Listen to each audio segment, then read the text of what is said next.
এই যে আপনি দেখেন, আমরা টেলিফোনের কথাটা শুনে আপনার কাছে আসছি। আমাদের বাংলা ভিশনের লন্ডন প্রতিনিধি আসম মাসুম আমাদের সঙ্গে স্কাইপে যোগ দিচ্ছেন। আসম মাসুম, আপনি কি শুনছেন আমাদের কথা? হ্যালো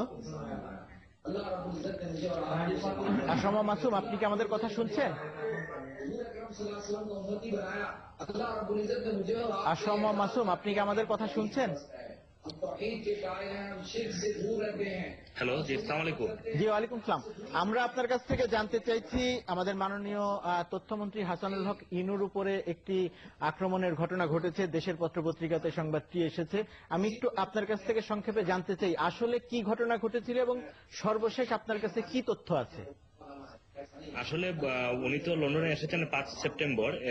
এসেই কিন্তু উনি সুইজারল্যান্ডে একটি ফিল্ম ফেস্টিভ্যাল উদ্বোধন করতে যান। তারপরে লন্ডনে এসে ই কমার্সের একটি ফেয়ার হচ্ছে, আপনারা জানেন। সেই ফেয়ারের উদ্বোধনী অনুষ্ঠানে তিনি ছিলেন। এর পাশাপাশি বাংলা টিভি নামে এখানে একটা টেলিভিশনের পিঠামেলা উৎসবেও তিনি যোগ দেন।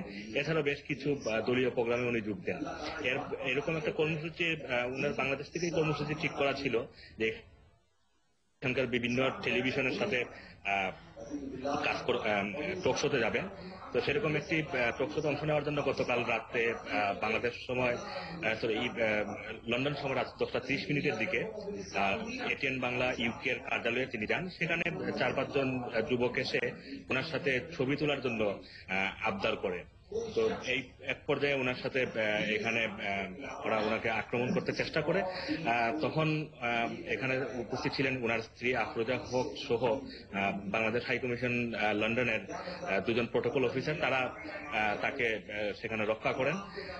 এরপর যুবকরা এখান থেকে পালিয়ে যায়। যাওয়ার সময় তারা ডিম ছুড়ে মারে সেদিকে, এবং এর পরপরই কিন্তু পুলিশ আসে এবং সিসিটিভি ফুটেজ কালেক্ট করে তারা ইতিমধ্যে বেশ অগ্রসর হয়েছে, আমরা শুনতে পেরেছি। এবং সেটা কোন অবস্থাতে আছে? এদের কি কোনো পরিচয় জানা গেছে যে এরা কারা, তাদের কোনো রাজনৈতিক পরিচয় বা তাদের ব্যক্তি পরিচয় এখন পর্যন্ত আমরা নিশ্চিতভাবে কিছু জানতে পারিনি।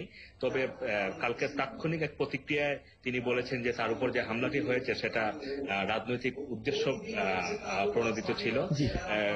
এটা তাৎক্ষণিক প্রতিক্রিয়া তিনি বলেছেন। জি আসম মাসুম, আপনাকে অনেক ধন্যবাদ আমাদের সঙ্গে সরাসরি যোগ দেওয়ার জন্য। আমরা প্রয়োজন আপনার সঙ্গে পরবর্তীতে আবারও কথা বলার চেষ্টা করব। অনেক ধন্যবাদ আপনাকে। আমি আপনার কাছে আসার আগে আমাদের সঙ্গে লন্ডনে অবস্থানরত মাননীয় তথ্যমন্ত্রী হাসানুল হক ইনুর সঙ্গে আমরা স্কাইপে যোগাযোগ করার চেষ্টা করেছি। জনাব হাসানুল হক ইনু, আপনি কি আমাদের কথা শুনছেন? হ্যালো হ্যালো, জি হাসানুল হক ইনু, জনাব হাসানুল হক ইনু, আপনি কি আমাদের কথা শুনছেন? হ্যাঁ শুনতেছি, বলেন। জি, আমরা আপনার কাছ থেকে জানতে চাই, আমরা আপনার মন্ত্রণালয়ের পক্ষ থেকে যে প্রেস বিজ্ঞপ্তি দেওয়া হয়েছে এবং পত্র পত্রিকা থেকে জেনেছি যে লন্ডনে আপনার উপরে আক্রমণ হয়েছে, এই কেন্দ্রিক একটি সংবাদ ব্যাখ্যা একটি দেওয়া হয়েছে। তারপরেও যেহেতু আপনাকে সরাসরি আমরা পেয়েছি, আপনার কাছ থেকে আমরা একটু পরিষ্কার করে জানতে চাই যে আসলে কি ঘটনা ঘটেছিল।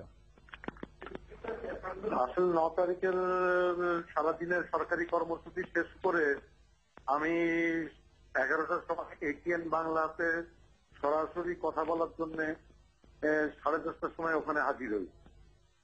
এটিএন বাংলার কার্যালয়ের ভিতরে আমি এই সরাসরি সম্প্রচারের জন্য প্রস্তুতি নিচ্ছিলাম। তখন 2 জন বাংলা ব্রিটিশ তরুণ জোর করে এটিএন বাংলার কার্যালয়ে প্রবেশ করে এবং আমার দিকে অতর্কিত হামলা চালানোর জন্য এগিয়ে আসে। এরকম অবস্থায় তাদের অতর্কিত আক্রমণ প্রতিহত করা হয় এবং ধস্তাধস্তির পরে তারা পালিয়ে যেতে সক্ষম হয়। তো এটা আমার কাছে মনে হয়েছে যে আমার দেশে বা দেশে কোনো ব্যক্তিগত শত্রুতা নেই কারো সঙ্গে, পারিবারিক কোনো শত্রুতা নেই। এই হামলা যারা করেছে, অতর্কিত হামলা এবং রাতের মাঝরাতে তারা সন্ত্রাসী শক্তি এবং এটা রাজনৈতিক হামলা। এবং এটিএন বাংলা হচ্ছে একটা ইলেকট্রনিক গণমাধ্যম। ইলেকট্রনিক গণমাধ্যমের ভেতরে ঢুকে হামলা পরিচালনা মানে হচ্ছে গণমাধ্যমের উপরে হামলা, ভিন্ন মত প্রকাশ বন্ধ করার জন্য হামলা এবং বাংলাদেশের গণতন্ত্রের উপরে হামলা। আমি মনে করি এই হামলাকারীরা সাহস পেয়েছে সাম্প্রতিককালে বিরোধী দলীয় নেতা বেগম খালেদা জিয়ার সরাসরি প্রশ্রয়ের কারণে। এমনি উনি আপনার প্রশ্রয় দিচ্ছেন বলেই জঙ্গিবাদ এইভাবে মাথা চালা দিয়ে উঠেছে। আমরা আপনার কাছ থেকে আরেকটু জানতে চাই যে এই আক্রমণ যারা করেছে তাদের রাজনৈতিক একটি কথা বলে, এদের কি কোনো রাজনৈতিক পরিচিতি জানা গেছে কিনা বা জানতে পেরেছেন কিনা, আর কাউকে গ্রেফতার করা হয়েছে কিনা বা শনাক্ত করা গেছে কিনা? এখন পর্যন্ত কাউকে গ্রেপ্তার করা হয়নি, তবে ক্লোজ সার্কিট টেলিভিশনে প্রত্যেকের চেহারা পরিষ্কার ধরা পড়েছে এবং তাদেরকে শনাক্ত করার চেষ্টা চালাচ্ছে। আমার বিশ্বাস যে ব্রিটিশ কর্তৃপক্ষ অবিলম্বে তাদের গ্রেপ্তার করবে এবং তাদের পুরো ঘটনার পেছনে কে সে জানা যাবে। এটা বিএনপি জামাত বা হেফাজত জড়িত এই কেন্দ্রিক কোনো কিছু আপনি বলেছেন কিনা বা আপনি মনে করছেন কিনা? আমি মনে করি যে আমার এটা রাজনৈতিক হামলা, সুতরাং যারা রাজনৈতিক ভাবে আমার প্রতিপক্ষ এবং যারা জঙ্গিবাদের সঙ্গে জড়িত এবং যারা সাম্প্রদায়িকতার সঙ্গে যুক্ত এবং যারা তাদেরকে প্রশ্রয় দেয়, সেই মহল থেকে হামলা আসার সম্ভাবনা রয়েছে। এর বাইরে ইংল্যান্ডের মাটিতে আমার উপরে রাত্রেবেলা অতর্কিত হামলা পরিচালনা করার কোনো কারণ নেই। জি, জনাব হাসানুল হক ইনু, আপনাকে অনেক ধন্যবাদ আমাদের সঙ্গে যোগ দেওয়ার জন্য। ওকে, জি জি জি জি, আমরা মাননীয় তথ্যমন্ত্রীর কথা শুনলাম। এর প্রেক্ষিতে নজরুল ইসলাম খান এই আপনার বক্তব্য জানতে চাই। দেখেন, মানে কি বলবো আর কি, হাসানুল হক সাহেব খালি তো মন্ত্রী না, উনি একজন রাজনীতিবিদ, একটা দলের প্রধান আর কি। উনি অভিযোগের মধ্যে ইভেন বেগম খালেদা জিয়া পর্যন্ত নিয়ে এসে বসছেন, যদিও এখনো পর্যন্ত শনাক্ত হয় নাই যে যারা হামলা করেছে তারা কে, যদি তার পরিচয় পাওয়া যায় না। সুনির্দিষ্ট করে শনাক্ত হওয়ার খুব প্রবল সম্ভাবনা রয়েছে, সম্ভাবনা আছে আর কি, কিন্তু এখনো পাওয়া যায় না, যেহেতু ছবি রয়ে গেছে, এখনো পাওয়া যায় না, শনাক্ত করা সম্ভব হয় না। কিন্তু উনি এটার জন্য বেগম খালেদা জিয়া পর্যন্ত কভার করে ফেলছেন। এটা তারা পারে ভাই। আপনি জানেন যে একবার কদিন আগে আমাদের সিনিয়র সব নেতাদের বিরুদ্ধে একটা মামলা হয়েছে সচিবালয়ে বোমা বর্ষণের ব্যাপারে, মনে আছে? এবং এর এজাহারে কি লেখা আছে? লেখা আছে যে বিকাল 3:30টার দিকে 2 জন অজ্ঞাত পরিচয় মোটরসাইকেল আরোহী তারা সচিবালয়ের অভ্যন্তরে বোমা নিক্ষেপ করে পালায়া যায়। তাদেরকে সন্ধান পাওয়া যায় না, আজ পর্যন্ত তাদেরকে খুঁজে পাওয়া যায় নাই, তাদের পরিচয় জানা যায় নাই। কিন্তু তাদেরকে কে বোমা সাপ্লাই দিছে, কে তাদের পরামর্শ দিছে, এটা পাওয়া গেছে। সেটা হলো বিএনপির স্থায়ী কমিটির সদস্য, বিএনপির যুগ্ম মহাসচিব, বিএনপির ভাইস চেয়ারম্যান, এরা আর কি। এই ঘটনাও তো সেরকমই আর কি। এটা কোনো মানে হয় না আর কি, এটা খুব দুঃখজনক আর কি। আর এর মধ্যে জঙ্গিবাদ, সন্ত্রাস সবে এসে গেছে আর কি। সে 2 জন লোকের কাছে কোনো অস্ত্র ছিল কিংবা কোনো বোমা ছিল এরকম কিন্তু কোনো কথা এখনো কেউ বলে নাই, নাকি? জি, সন্ত্রাস বা জঙ্গিবাদ সম্পর্কে আমরা যতটুকু জানি তাতে তো এরা খালি হাতে চলার লোক না, কিন্তু সে কথা উনি নিয়ে আসলেন আর কি। একেবারে সন্ত্রাস, জঙ্গিবাদ এবং জামাত, হেফাজত, বিএনপি, বেগম খালেদা জিয়া পর্যন্ত আর কি। এটাই হলো, আপনি একটু আগে আপনি জিজ্ঞেস করছেন রাজনৈতিক বক্তব্য কি, এটা হলো রাজনৈতিক বক্তব্য। যে আপনি মানে যে কোনো ভাবেই হোক আর কি আপনি জড়ায় দিবেন।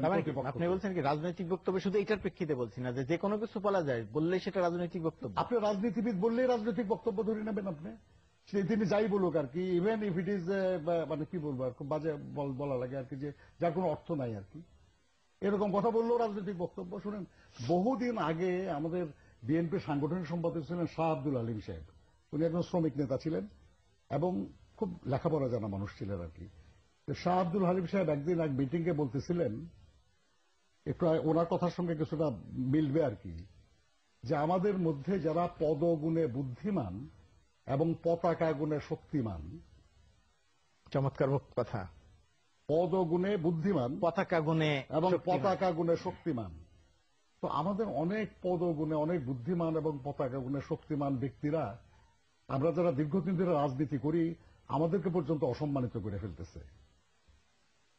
ভাইয়ের আক্ষেপ বোধ হয় সেই জায়গাতেই আর কি। এবং আমিও মনে করি যেটা আর কি, সেটা একটু বন্ধ হওয়া উচিত। বন্ধ হবে কি? এই ব্লেম গেম বন্ধ হওয়া উচিত। বিশেষ করে সরকারে যারা থাকে তাদের অনেক বেশি হুঁশিয়ার হওয়া দরকার। কিন্তু আমরা দেখি একেবারে উপরে থেকে পর্যন্ত কোনো ঘটনা ঘটতে না ঘটতেই, কিন্তু এটা তো আমাদের সরকারগুলো, সবগুলো সরকারের চরিত্র হয়ে গেছে। আপনি যদি বলেন যে এটা সংস্কৃতি না, যদি বলেন মন্দ সংস্কৃতি, না সেটা আমি তাহলে এই মন্দ সংস্কৃতি বদলানো দরকার। মানে কাউকে না কাউকে শুরু করতে হবে, এটা বদলানো লাগবে। কারণ তা না হইলে সবাই আমরা অভিযুক্ত হয়ে যাচ্ছি।